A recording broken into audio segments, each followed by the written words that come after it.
Game number 2 between these two players is just about to get underway. So welcome back to the GSAC tournament. Spawning in the bottom right, it is Tinfoilhat.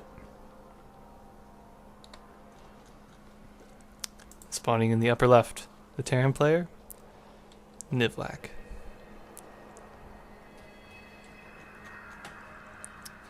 Alright, so last game we saw some interesting decisions, especially on Nivlac's side. I think he has a lot of great ideas and had some great production down, but just kind of lacked when the engagement happened. Yeah, he went for battle cruisers, and that's a pretty interesting strategy, but I think it could have really paid off. And even that last fight, I think he might have been able to hold, because I didn't see any more stalkers with that army, so I think his battle cruiser might have been able to take down the Colossus, but he would have lost most of his production. So I don't know, it would have been close, but I probably would have stayed in there a little bit longer just to double check. But we'll see what he does this game, because obviously you're not going to plan on winning a best of 5 with just battle cruisers, right? But who knows? Maybe you will. Already the anti-scout here. A little bit too early, you know, probably needed those minerals for something else. But we'll see what happens this game. This is another game that would be a pretty good 4-gate map. Obviously Tinfoilhat did not do that in the first game, and I think it really helped him. But we'll see if he does it here.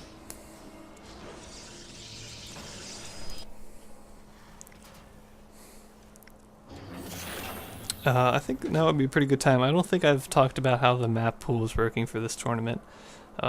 It's pretty simple. We're just using the ladder maps, and since it is a best of 5, each player gets 1 veto, and then it's just, you know, one person gets first map, then the other person picks the second map, back to the third, you know, and vice versa.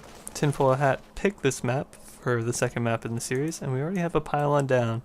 So we'll see if he decides to 4-gate, you know. It would be a pretty good map, you know, just because of the spawning positions. It's very close on this map.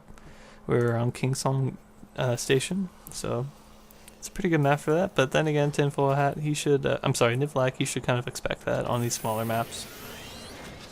We already see him switching up. He did not go into factory this time. Instead, going to go for 2 barracks here with a tech lab. So he might be looking to get early stim and then do some sort of stim timing push. Or even could put down a 3rd racks and do a 3 racks kind of build here. And he might just, no, is he going to expand? I'm not quite sure where this SUV's going. He's looking for the proxy. Is he on queue for it? No. That's always the, you know, it sucks. If you're spending time to do the scouting and you don't see the pylon, that really sucks. I'm not quite sure what he's thinking might be over here. Maybe he's checking for, you know, a DT shrine or something like that. But he's not going to find this pylon, and that's what he really wants to find right now. Command center coming up.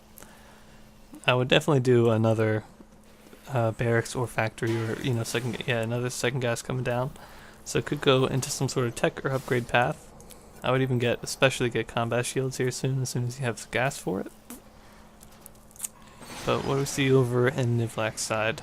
We have two more gateways coming down, but wait, 3 more gateways. So here's the 4-gate. We thought it was going to happen, and I think it's going to happen. This SCV was so unlucky. What's he going to do? I don't know where he's going to go. But yeah, that really sucks for Nivlac. He's not going to see that proxy pylon. Hopefully he scans us and sees it. Let's see, has he scanned so far? No, he hasn't seen anything. He's sending his 1 SCV over now. That's going to get taken out, and well, let's follow it. We can see if... No, he's not going to see. He sees this army moving out, though, and that should be some sort of hint that aggression is indeed coming his way. He's still going to try to go to the low ground here and take an expansion. That might be a bad decision. Unless he puts down a wall right now, I think he's in big trouble. Because he does not have the production he needs to be pumping out enough units to hold off this 4-gate. Army supply right now, 18 to 12, and you know Tinfoilhat is not making any more workers. So it's just going to be nothing but army for him. could see a Widowmine, but if he tries to go for some sort of factory, and he's not going to let him.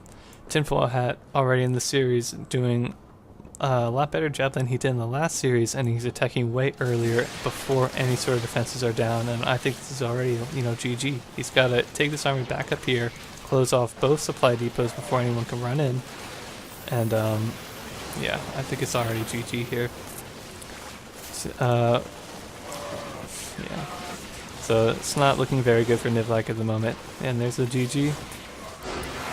And that's the second game. Very quick game, a 4-gate, but it hit at the right timing, and it was very successful in that.